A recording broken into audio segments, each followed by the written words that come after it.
3 true security guard horror stories. Story 1, the government building in the middle of nowhere.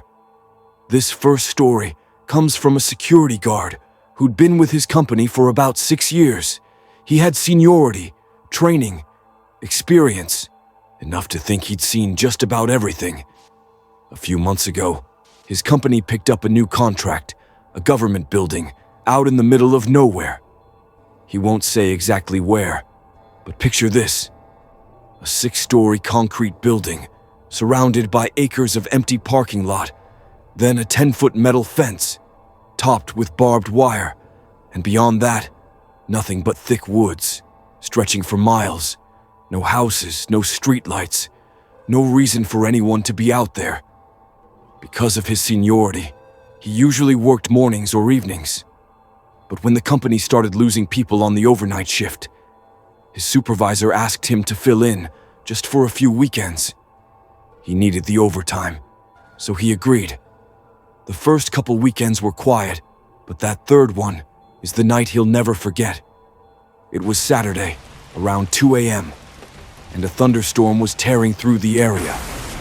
He was sitting alone in the control room, lights off, watching the rain on the monitors. Lightning flashed, lighting up the woods beyond the fence, and for just a second, he saw something, a figure, darting from one tree to another. He waited for another flash, but nothing was there. He told himself he was just tired. He got up, went to grab an energy drink, but when he came back, he noticed one of the camera feeds was out, the one covering the back parking lot. He looked out the window and saw the camera itself, dangling from its wires, swaying in the wind. He typed a quick note into his log and tried to shake the feeling. A few minutes later, the alarm chime went off. Someone had access to keypad door. He checked the system and froze. It was the back door, and whoever it was had entered the correct code. He knew it couldn't be another guard or an employee. No one was scheduled. No one had authorization. He reached for the desk phone. Dead. Checked his cell. No signal. He stepped into the hallway, trying to find a bar of service, when suddenly, the lights went out. Everything went black. He was armed, but the last thing he wanted was to have to use it. He moved quietly toward the stairwell, trying to stay calm. Then, he heard it. A door opening below him. Footsteps, slow, heavy, deliberate, starting to climb the metal stairs.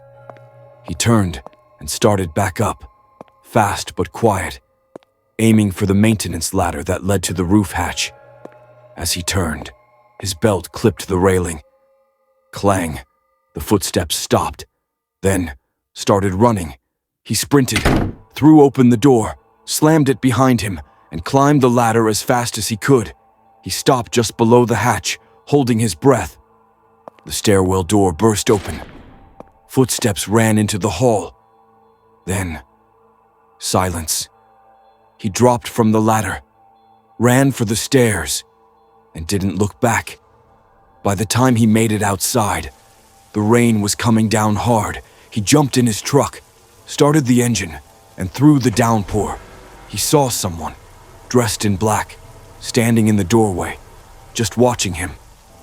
By the time police arrived, whoever it was gone. They found only footprints, leading from the door to the edge of the woods. He never worked another overnight again. Up next, another security guard who learned the hard way that not every shadow on camera is just a glitch. Story 2, the parking garage intruder. I used to work nights as a security guard in a mid-sized office complex just outside the city. Most nights were easy, quiet, uneventful, just me and the soft hum of the monitors.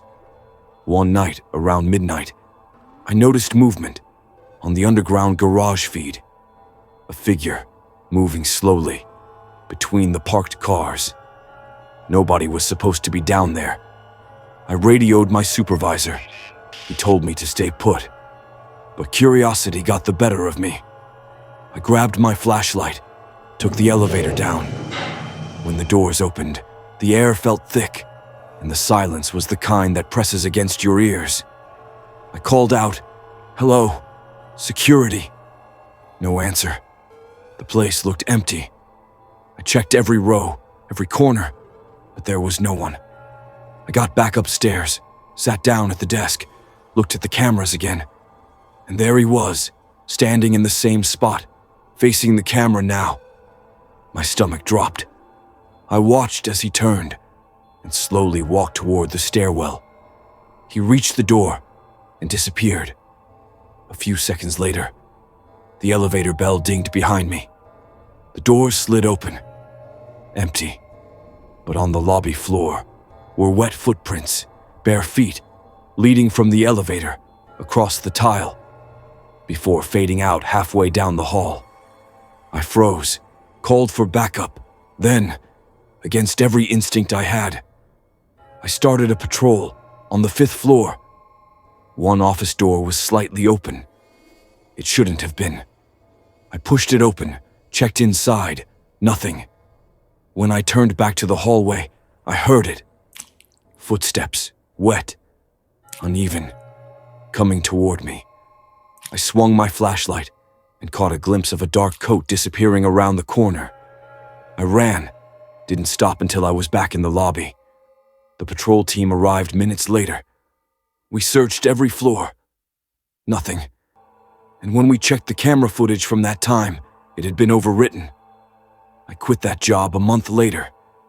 To this day, I can't stand parking garages. Because sometimes, when the air gets still down there, I swear I hear those same wet footsteps behind me.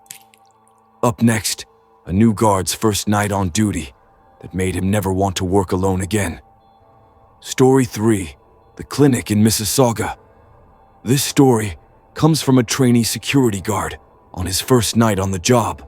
He and his supervisor were doing rounds, checking clinics and small offices across the GTA.